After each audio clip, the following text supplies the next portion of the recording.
जय हिंद। तो कैसे उम्मीद करते हैं समझते होंगे अपने शिकार में व्यस्त होंगे। स्वागत है सभी का सीटेट सितंबर 2026 के एग्जाम में करने वाले एसएससी सामाजिक विज्ञान के मोस्ट इंपॉर्टेंट क्वेश्चन जो कि पिछले 5 वर्षों के प्रीवियस ईयर क्वेश्चन पेपर लिए गए टॉप 60 क्वेश्चन है। चैनल पर जो भी नए हैं चैनल को सब्सक्राइब कर लीजिए। सीटेट पास कराने वाली वीडियो है। चलिए क्लास को स्टार्ट करें। और आज का पहला क्वेश्चन है, क्वेश्चन नंबर 31 कह रहा है वात दिदर्शी का प्रयोग क्या मापने के लिए किया जाता है? वायु वेग, वायु दाब, वायु दिशा, वायु तापमान। कौन सा ऑप्शन करेक्ट है? क्वेश्चन इंपॉर्टेंट है, प्रीवियस ईयर क्वेश्चन पेपर रहने वाला है। सामाजिक अध्ययन सामाजिक विज्ञान का क्वेश्चन है। वात दिदर्शी का प्रयोग क्या मापने के लिए किया जाता है? इसका प्रयोग किया जाता है वायु की दिशा। तो इस क्वेश्चन का आंसर होगा ऑप्शन सी, वायु दिशा मापने के लिए वात दिदर्शी का प्रयोग किया जाता है। वात दिदर्शी की हवा की दिशा दिखाने वाला यह एक यंत्र है जिसका उपयोग पायलटों द्वारा हवा की दिशा निर्धारित करने के लिए किया जाता है। नेक्स्ट क्वेश्चन है, वायुमंडल की निम्नलिखित में से कौन सी परत रेडियो तरंगों के संचरण में मदद करती है? समताप मंडल, मध्य मंडल, बाह्य वायुमंडल, बहिर्मंडल। कौन सा ऑप्शन राइट है? काफी बार क्वेश्चन पढ़ाया जा चुका है, इंपॉर्टेंट क्वेश्चन है।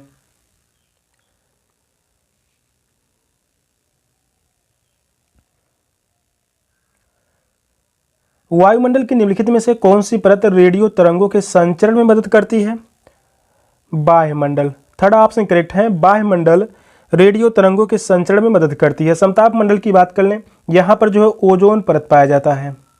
ओजोन परत, ओजोन परत किस मंडल में पाया जाता है? समताप मंडल में। समताप मंडल में वायुयान उड़ाने के लिए सबसे सुरक्षित मंडल माना जाता है। वायुयान उड़ाने के लिए सबसे सुरक्षित मंडल समताप मंडल माना जाता है। मध्य मंडल की बात कर लें, मध्य मंडल में उल्का पिंड जलने लगते हैं। उल्का पिंड जलने लगते हैं। क्वेश्चन पूछा गया था 2019 में, इंपॉर्टेंट क्वेश्चन है। क्वेश्चन पूछा गया था किस मंडल में उल्का पिंड प्रवेश करते ही जलने लगते हैं? तो वह है मध्य मंडल। तो इस क्वेश्चन का आंसर है ऑप्शन सी। नेक्स्ट क्वेश्चन है,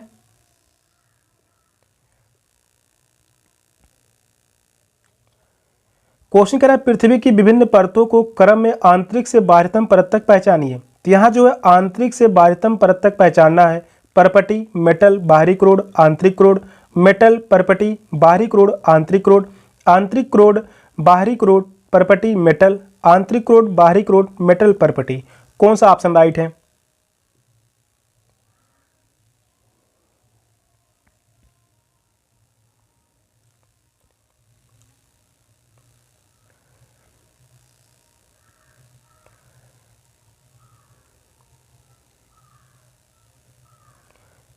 पृथ्वी की विभिन्न परतों को क्रम से आंतरिक से बाह्यतम परत तक पहचानिए।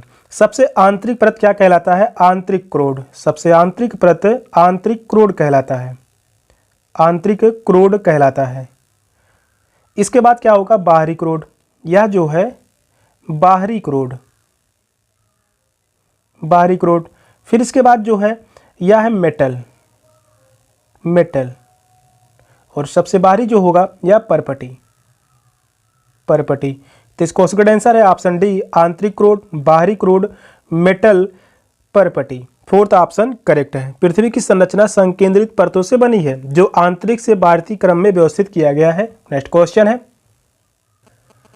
दिए गए आरेख में सूर्य, पृथ्वी और चंद्रमा की स्थिति को ध्यान से देखिए और बताइए कि यह क्या दर्शाता है। यहाँ पर सूर्य है, पृथ्वी है, चंद्रमा है। क्या दर्शा रहा है? सूर्य ग्रहण, चंद्र ग्रहण, बृहद ज्वार भाटा, लघु ज्वार भाटा। कौन सा ऑप्शन राइट है?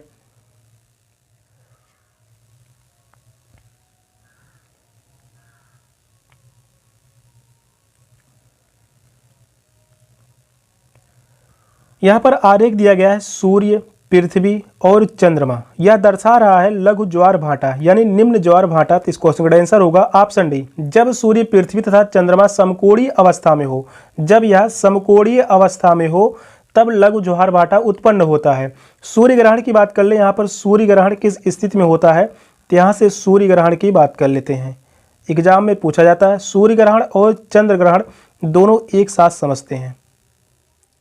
सूर्य ग्रहण में क्या होता है? सूर्य ग्रहण। सूर्य ग्रहण में यहाँ पर सूर्य जो है स्थित है। सूर्य ग्रहण हो चाहे चंद्र ग्रहण, दोनों में सूर्य क्या है? स्थित है। सूर्य ग्रहण में सूर्य और पृथ्वी के बीच, सूर्य और पृथ्वी के बीच में चंद्रमा आ जाता है। और वहीं चंद्र ग्रहण में सूर्य और चंद्रमा के बीच में, सूर्य और चंद्रमा के बीच में पृथ्वी आ जाता है। बहुत ही आसान कॉन्सेप्ट है, आसानी से समझ सकते हैं। तो इस क्वेश्चन का आंसर होगा ऑप्शन डी। नेक्स्ट क्वेश्चन है, जब नदी मैदान में प्रवेश करती है तो वह मुड़ जाती है और बड़े मोड़ बनाकर बहती है, जो कहलाता है? तटबंध, बाढ़ का मैदान, विसर्प, चाप झील। कौन सा ऑप्शन राइट है? क्वेश्चन यह भी इंपॉर्टेंट है, 2018 में यह क्वेश्चन पूछा गया था। जब नदी मैदान में प्रवेश करती है तो वह मुड़ जाती है और बड़े मोड़ बनाकर बहती है, जो कहलाता है? वह कहलाता है विसर्प। थर्ड ऑप्शन करेक्ट है, विसर्प कहलाता है। नदियां भाबर क्षेत्र में प्रवेश करती हैं। नदियां पहले जो है भाबर क्षेत्र में प्रवेश करती हैं। नदियां निकलने के बाद भाबर क्षेत्र में प्रवेश करती हैं। भाबर क्षेत्र क्या होता है? छोटे बड़े पत्थर होते हैं, जो कि नदियां भाबर क्षेत्र में प्रवेश करते ही अदृश्य हो जाती है। उसके बाद नदियां जो है तराई क्षेत्र में प्रवेश करती हैं। तराई क्षेत्र में प्रवेश करते ही अपने जल को बिखेरती हैं। अपने जल को क्या है? नदियां बिखेरती हैं। उसके बाद नदियां मैदान में प्रवेश करती हैं और विसर्पित होकर प्रभावित होती हैं। तो इस क्वेश्चन का आंसर है ऑप्शन सी। नेक्स्ट क्वेश्चन है, अधिकांश दुर्गम क्षेत्रों और आपदाओं के समय लोगों को बचाने और भोजन, जल, कपड़े एवं दवाओं को वितरित करने के लिए यातायात का कौन सा साधन बेहद उपयोगी है? वायु मार्ग, रेल मार्ग, सड़क मार्ग, जल मार्ग। कौन सा ऑप्शन राइट है?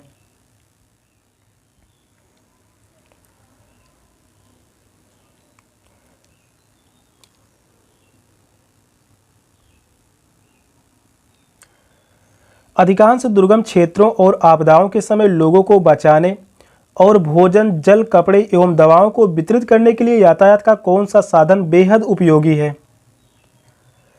तो वह है वायु मार्ग। फर्स्ट ऑप्शन करेक्ट है। आपदाओं के समय वायु मार्ग बहुत ही निर्णायक भूमिका निभाता है। तो इस क्वेश्चन का आंसर है ऑप्शन ए। नेक्स्ट क्वेश्चन है, भूगोल की वह शाखा जो विशिष्ट मानव जनसंख्या की संरचना के विषय से संबंधित है, कहलाती है?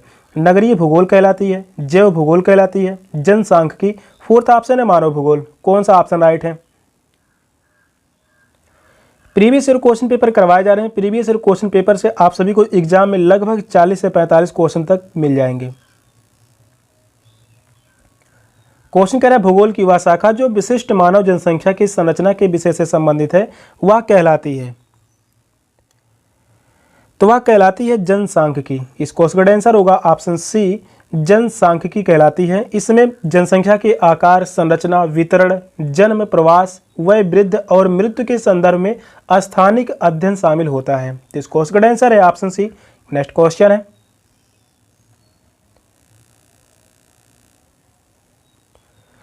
अभिकथन ए कह रहा है सूर्य गुजरात में अरुणाचल प्रदेश से लगभग 2 घंटे बाद अस्त होता है। कारण आर है, अरुणाचल प्रदेश गुजरात की तुलना में उच्च अक्षांश पर स्थित है। दिए गए विकल्पों में से सही विकल्प का चयन कीजिए। ऑप्शन है ए और आर दोनों सत्य हैं, आर ए को स्पष्ट करता है। सेकंड ऑप्शन है ए और आर दोनों सत्य हैं लेकिन आर ए को स्पष्ट नहीं करता है। थर्ड ऑप्शन कह रहा है ए सत्य है, आर असत्य है। फोर्थ ऑप्शन है ए असत्य है, आर सत्य है। कौन सा ऑप्शन राइट है?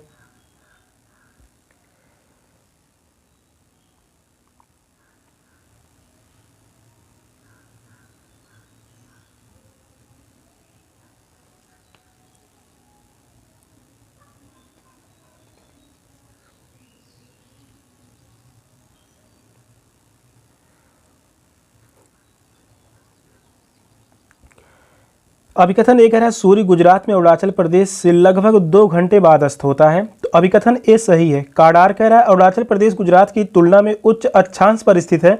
यह भी कार्ड आर भी सही है लेकिन व्याख्या सही नहीं करता। तो इस क्वेश्चन का आंसर होगा option B. Second option correct है, ए और आर दोनों सत्य हैं लेकिन आर ए को स्पष्ट नहीं करता। अरुणाचल प्रदेश भारत का सबसे पूर्वी राज्य है और गुजरात सबसे पश्चिमी राज्य है। इस क्वेश्चन का आंसर होगा ऑप्शन बी। नेक्स्ट क्वेश्चन है,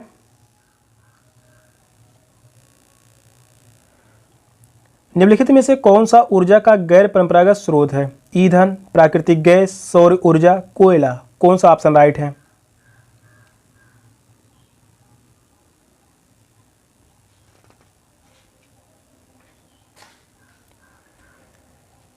क्वेश्चन कह रहा है निम्नलिखित में से कौन ऊर्जा का गैर परंपरागत स्रोत है?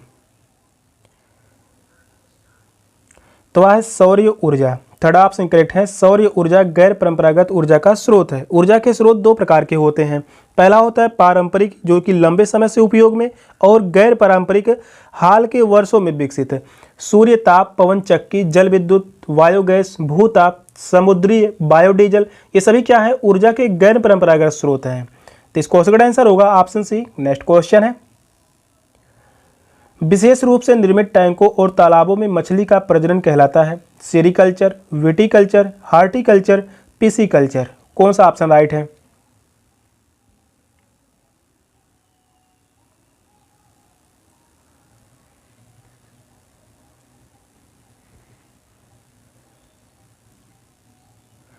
विशेष रूप से निर्मित टैंकों और तालाबों में मछली का प्रजनन क्या कहलाता है? पिसीकल्चर। फोर्थ ऑप्शन करेक्ट है, पिसीकल्चर कहलाता है। सेरिकल्चर में क्या होता है? सेरिकल्चर में रेशम उत्पादन को कहा जाता है। सेरिकल्चर रेशम उत्पादन, रेशम उत्पादन को क्या कहा जाता है? सेरिकल्चर। विटिकल्चर अंगूर की खेती को कहा जाता है। अंगूर की खेती, अंगूर की खेती को क्या कहा जाता है? विटिकल्चर। हार्टिकल्चर की बात कर ले, फल सब्जी या अनाज की खेती को कहते हैं। फल सब्जी या अनाज की खेती, फल सब्जी या अनाज की खेती को हार्टिकल्चर कहा जाता है। तो इस क्वेश्चन का आंसर होगा ऑप्शन डी, पिसीकल्चर। मत्स्य पालन को कहते हैं। नेक्स्ट क्वेश्चन है, स्थल का एक संकरा भाग जो दो बड़े स्थलीय भागों को एक दूसरे से जोड़ता है उसे क्या कहते हैं? जल संधि, स्थल संधि, द्वीप, खाड़ी। कौन सा ऑप्शन राइट है?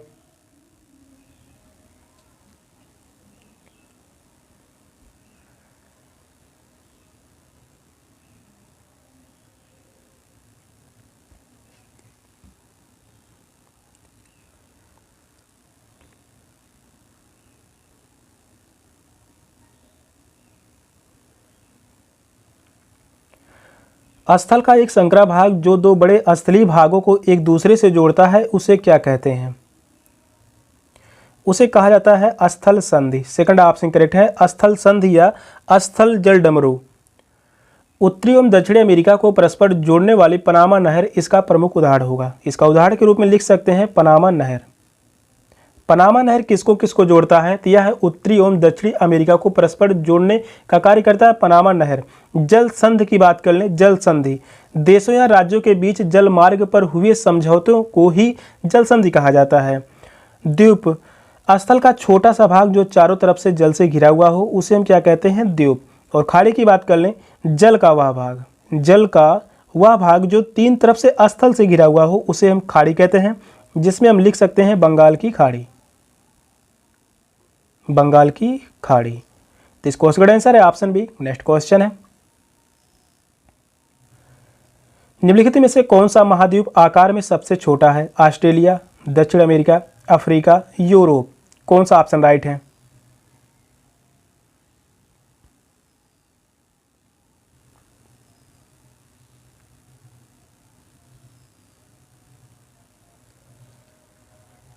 निम्नलिखित में से कौन सा महाद्वीप आकार में सबसे छोटा है? महाद्वीपों की बात कर ले, कुल 7 महाद्वीप हैं, जिसमें सबसे बड़ा महाद्वीप जो है वह है एशिया महाद्वीप।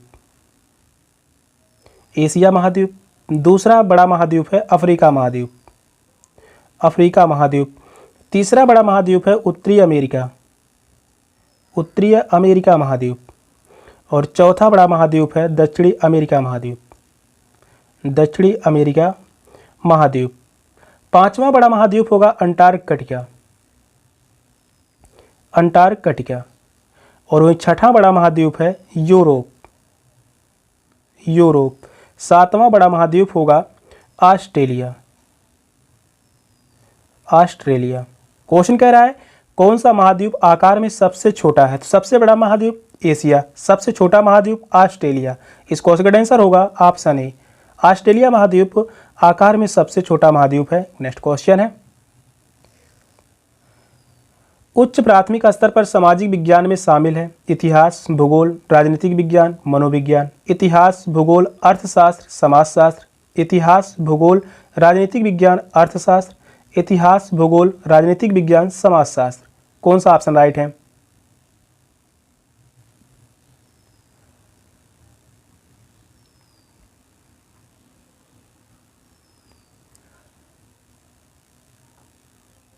क्वेश्चन कह रहा है उच्च प्राथमिक स्तर पर सामाजिक विज्ञान में शामिल है इतिहास, भूगोल, राजनीतिक विज्ञान, मनोविज्ञान शामिल नहीं है।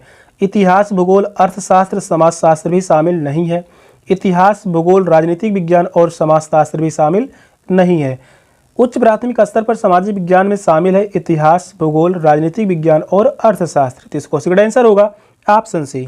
नेक्स्ट क्वेश्चन है, आगमनात्मक अधिगम निम्नलिखित में से किस विधा का विरोधाभासी है? व्याख्यात्मक शिक्षण, संरचनात्मक प्रशिक्षण, अनुकरण, निपुणात्मक अधिगम। कौन सा ऑप्शन राइट है? क्वेश्चन यहाँ भी इंपॉर्टेंट है, पेडागोजी से क्वेश्चन है। लगभग 15 क्वेश्चन एग्जाम में पूछे जाएंगे। एसएसटी में टोटल 60 क्वेश्चन पूछे जाते हैं और 15 क्वेश्चन जो है यहाँ पर पेडागोजी से होते हैं और लगभग 15 से 18 क्वेश्चन जो है भूगोल के होते हैं और वहीं 12 से 15 क्वेश्चन तक लगभग पॉलिटी से होते हैं। आधुनिक भारत से लगभग 10 से 12 क्वेश्चन पूछे जाते हैं। हर एक टॉपिक से क्वेश्चन लिए गए हैं और हर एक टॉपिक इंपॉर्टेंट है। आगमनात्मक अधिगम निम्नलिखित में से किस विधा का विरोधाभासी है? यह है अनुकरण का विरोधाभासी है। थर्ड ऑप्शन करेक्ट है।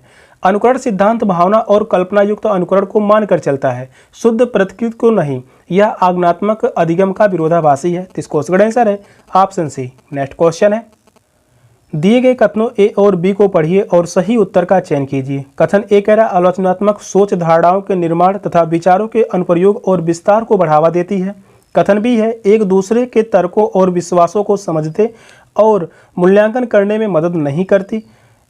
ऑप्शन है ए सत्य है, बी असत्य है। सेकंड ऑप्शन है ए असत्य है, बी सत्य है। थर्ड ऑप्शन कह रहा है ए बी दोनों असत्य हैं। फोर्थ ऑप्शन है ए बी दोनों सत्य हैं। कौन सा ऑप्शन राइट है?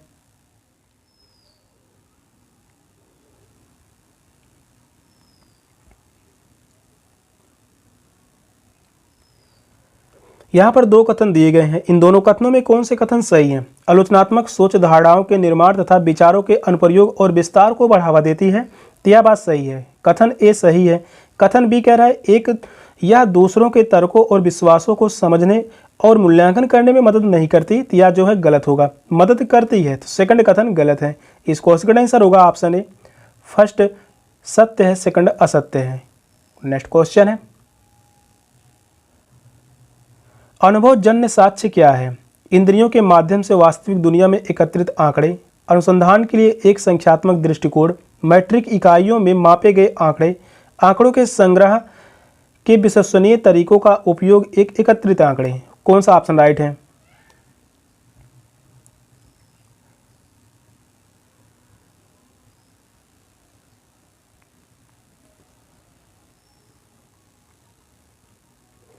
अनुभवजन्य साक्ष्य क्या है? अनुभवजन्य साक्ष्य है इंद्रियों के माध्यम से वास्तविक दुनिया में एकत्रित आंकड़े। इस क्वेश्चन का आंसर होगा ऑप्शन ए। इंद्रियों के माध्यम से वास्तविक दुनिया में एकत्रित आंकड़े। आंकड़ों का संग्रह दो तरीके से किया जाता है। पहला जो है प्रत्यक्ष तरीका है और दूसरा है अप्रत्यक्ष। प्रत्यक्ष तरीके को अधिक विश्वसनीय माना जाता है। इस क्वेश्चन का आंसर होगा option A. First option correct है। नेक्स्ट क्वेश्चन है, भौतिक विशेषताओं के मॉडल प्रकृतियां डैश डैश शिक्षण के लिए सबसे अधिक उपयुक्त है? इतिहास, अर्थशास्त्र, भूगोल, राजनीतिक विज्ञान। कौन सा ऑप्शन राइट है?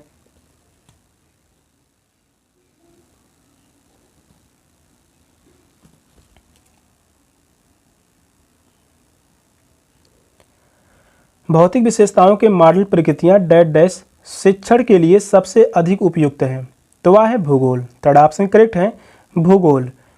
भौतिक विशेषताओं के मॉडल भूगोल में भू आकृतियों, जलवायु और प्राकृतिक पर्यावरण को दर्शाने के लिए उपयोग किए जाते हैं। तो इस क्वेश्चन का आंसर होगा ऑप्शन सी। नेक्स्ट क्वेश्चन है, स्थानीय समाचार पत्र से मौसम की जानकारी का संग्रह किस प्रकार का स्रोत है? प्राथमिक स्रोत, द्वितीयक स्रोत, तृतीयक स्रोत, प्राथमिक और तृतीयक दोनों। कौन सा ऑप्शन राइट है?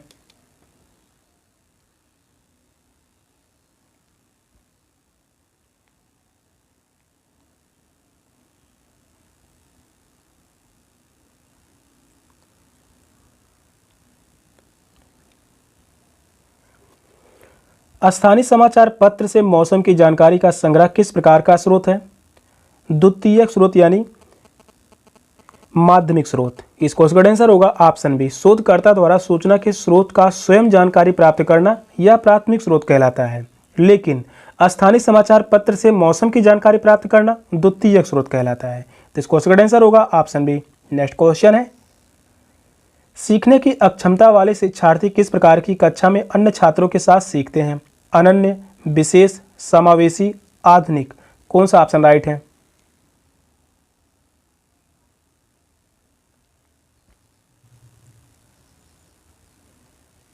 सीखने की अक्षमता वाले शिक्षार्थी किस प्रकार की कक्षा में अन्य छात्रों के साथ सीखते हैं? समावेशी। थर्ड ऑप्शन करेक्ट है, समावेशी। समावेशी प्रकार की कक्षा में सामान्य छात्र और एक दिव्यांग छात्र को समान शिक्षा प्राप्त के लिए अवसर मिलने चाहिए। तो इस क्वेश्चन का आंसर होगा ऑप्शन सी। नेक्स्ट क्वेश्चन है, निम्नलिखित सिद्धांत किसने दिया? सभी बच्चे विकास के समान अनुक्रम से गुजरते हैं लेकिन विभिन्न दरों से, इसलिए शिक्षक को पूरी तरह से कक्षा के लिए नहीं बल्कि व्यक्तिगत बच्चों और छोटे समूहों के लिए गतिविधियों की योजना बनानी चाहिए। यह किसका कथन है? C.L. ओगडेन का, P. पर्सेल का, J.H. बेल का या जीन पियाजे का? कौन सा ऑप्शन राइट है? बहुत ही महत्वपूर्ण कथन है, काफ़ी बार एग्जाम में क्वेश्चन पूछा गया है। इस क्वेश्चन को याद रखिए। सभी बच्चे विकास के समान अनुक्रम से गुजरते हैं लेकिन विभिन्न दरों से, इसलिए शिक्षक को पूरी तरह से कक्षा के लिए नहीं बल्कि व्यक्तिगत बच्चों और छोटे समूहों के लिए गतिविधियों की योजना बनानी चाहिए। यह कथन है जीन पियाजे का। फोर्थ ऑप्शन करेक्ट है, जीन पियाजे का कथन है। जीन पियाजे का सिद्धांत विकास अवस्था सिद्धांत कहलाता है। जीन पियाजे का सिद्धांत विकासीय अवस्था सिद्धांत कहलाता है। विकासीय अवस्था सिद्धांत कहलाता है। तो इस क्वेश्चन का आंसर है ऑप्शन डी। नेक्स्ट क्वेश्चन है, कक्षा में सहकारी शिक्षा को बढ़ावा देने के लिए एक शिक्षक को चाहिए छात्रों को बहस और चर्चाओं में लगाए, उन्हें व्यक्तिगत परियोजनाएं दें, काम के लिए कक्षा को छोटे समूहों में विभाजित करें, परियोजनाओं को करने के लिए उन्हें विभिन्न स्रोत प्रदान करें। कौन सा ऑप्शन करेक्ट है?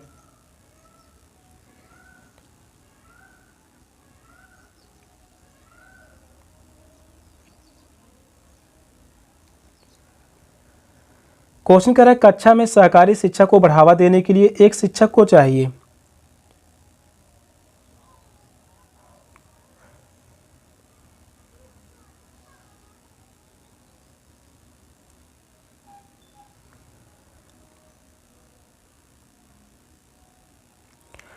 छात्रों को बहस और चर्चाओं में लगाए। फर्स्ट ऑप्शन करेक्ट है, छात्रों को बहस और चर्चाओं में लगाएं।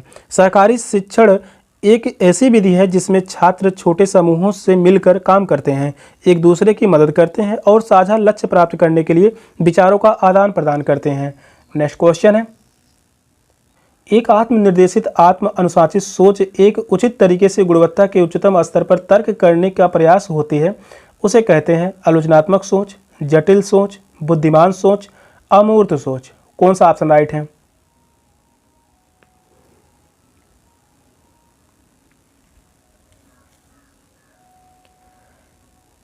एक आत्मनिर्देशित आत्म अनुशासित सोच जो एक उचित तरीके से गुणवत्ता के उच्चतम स्तर पर तर्क करने का प्रयास होती है, उसे कहते हैं आलोचनात्मक सोच। फर्स्ट ऑप्शन करेक्ट है, आलोचनात्मक सोच। नेक्स्ट क्वेश्चन है, अजंता गुफा चित्रों में इस्तेमाल किए गए रंग निम्नलिखित में से किस सामग्री से प्राप्त किए गए हैं? पशु अंगों के अवशेष, ग्रेफाइट, पौधों और खनिज, स्लेट। कौन सा ऑप्शन राइट है? इंपॉर्टेंट क्वेश्चन है, यह क्वेश्चन 2018 और 2019 और यही क्वेश्चन 2023 में पूछा गया था और इस समय यह क्वेश्चन बना था कथन में। इंपॉर्टेंट क्वेश्चन है,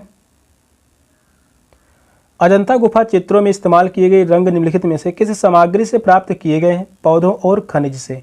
थर्ड ऑप्शन करेक्ट है, पौधों और खनिज से प्राप्त किए गए हैं। अजंता गुफाओं के चित्रों में रंग प्राकृतिक स्रोतों से लिए गए हैं, मुख्यतः पौधों और खनिजों से। नेक्स्ट क्वेश्चन है, सबसे पुरानी पांडुलिपियां डैश डैश पर लिखी गई थी? ताड़पत्रों पर, पत्थरों पर, कागज पर, लकड़ी पर। कौन सा ऑप्शन राइट है?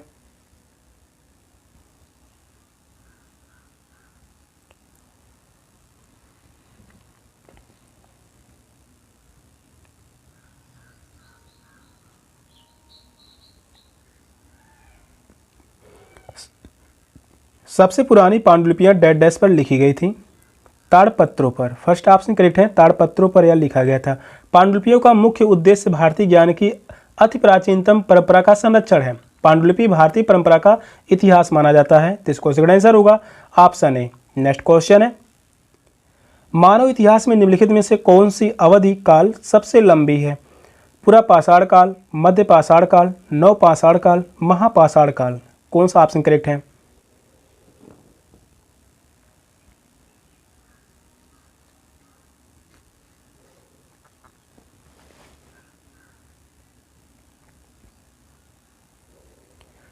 मानव इतिहास में निम्नलिखित में से कौन सी अवधि काल सबसे लंबी है? पूरा पाषाण काल। फर्स्ट ऑप्शन करेक्ट है, पूरा पाषाण काल। पूरा पाषाण काल को 3 भागों में बांटा गया है। पहला जो है आरंभिक पूरा पाषाण काल, आरंभिक पूरा पाषाण काल। दूसरा है मध्य पूरा पाषाण काल और तीसरा होगा उत्तर पूरा पाषाण काल। उत्तर पूरा पाषाण काल। पूरा पाषाण काल वह समय है जब मानव ने पत्थर के औजार बनाना सबसे पहले आरंभ किया था। तो इस क्वेश्चन का आंसर है ऑप्शन ए। नेक्स्ट क्वेश्चन है, दिए गए कथनों ए और बी को पढ़िए और सही उत्तर का चयन कीजिए। कथन ए कह रहा, मेहरगढ़ पाकिस्तान के बोलन दर्रे के पास एक उपजाऊ मैदान में स्थित है। यहाँ खेती और पशुपालन के साक्ष्य पाए जाते हैं। ऑप्शन है ए सत्य है, बी असत्य है, ए असत्य है, बी सत्य है, ए बी दोनों असत्य हैं, ए बी दोनों सत्य हैं। कौन सा ऑप्शन राइट है? हर एक क्वेश्चन सेट एग्जाम के लिए मोस्ट इंपॉर्टेंट क्वेश्चन रहने वाला है। क्वेश्चन को हल करते रहिए और आंसर बताते रहिए कमेंट में। दिए गए कथनों ए और बी को पढ़िए और सही उत्तर का चयन कीजिए।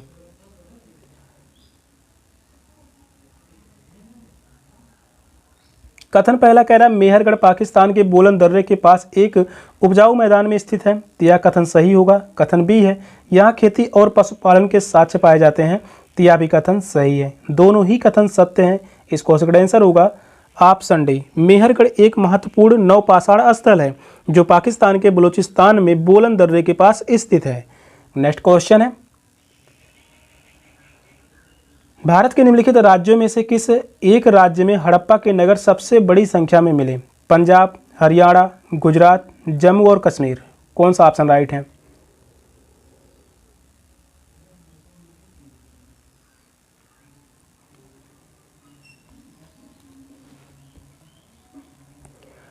भारत के निम्नलिखित राज्यों में से किस एक राज्य में हड़प्पा के नगर सबसे बड़ी मात्रा में मिले? तो वह है गुजरात। थर्ड ऑप्शन करेक्ट है, गुजरात। गुजरात में कुल 9 नगर मिले थे। गुजरात में कुल 9 नगर मिले, जिसमें से प्रमुख नगर जो है लोथल, लोथल प्रमुख नगर है। इसके अलावा सुरकोटदा, सुरकोटदा, रंगपुर, रंगपुर, धौलावीरा, धौलावीरा और देसलपुर, ये सभी क्या है? प्रमुख नगर हैं। कुल 9 नगर मिले थे गुजरात से। थर्ड ऑप्शन करेक्ट है। नेक्स्ट क्वेश्चन है, ऋग्वेद मूल रूप से निम्नलिखित में से किस भाषा में रची गई थी? ब्राह्मी, पाली, संस्कृति, प्राकृति। कौन सा ऑप्शन राइट है? मोस्ट इंपॉर्टेंट क्वेश्चन है या क्वेश्चन पूछे जाने की पूरी संभावना है। इस क्वेश्चन को याद रखिए और कमेंट में बताइए कौन सा ऑप्शन राइट होगा।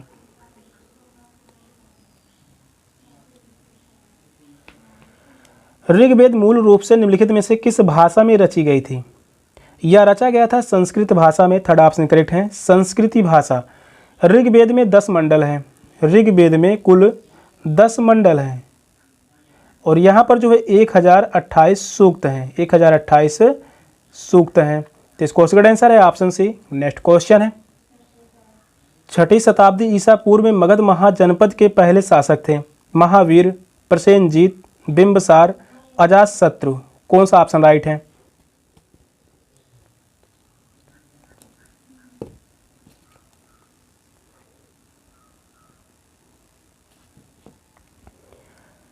क्वेश्चन क्या है, 6ठी शताब्दी ईसा पूर्व में मगध महाजनपद के पहले शासक बिंबसार। थर्ड ऑप्शन करेक्ट है, बिंबसार थे। बिंबसार द्वारा हर्यक वंश की स्थापना मगध में की गई थी। बिंबसार द्वारा हर्यक वंश की स्थापना मगध में की गई थी। तो इस क्वेश्चन का आंसर होगा ऑप्शन सी। नेक्स्ट क्वेश्चन है, निम्नलिखित में से कौन सा बौद्ध धर्म के त्रिरत्नों में नहीं है? बुद्ध, धम्म, अहिंसा, संघ। कौन सा ऑप्शन राइट है?